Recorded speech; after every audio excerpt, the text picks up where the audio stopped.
Senyor pirotècnic, pot començar la mascletà.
tradicional Mascletà de Gori, una Mascletà amb força, amb ritme, d'este gran mestre pirotècnic de Mascletà.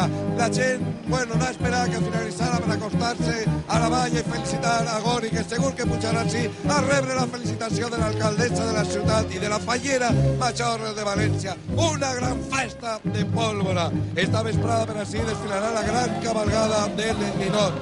I la fallera major infantil se n'anirà esta vesprada, com jo, a Castelló, a la galeria de la reina infantil de Carla Collazo. La gent s'acosta a felicitar a este gran mestre, a Gori, que és tota una institució. Ara pujarà ahir el seu equip al balcó de l'Ajuntament. És el ritual de la festa.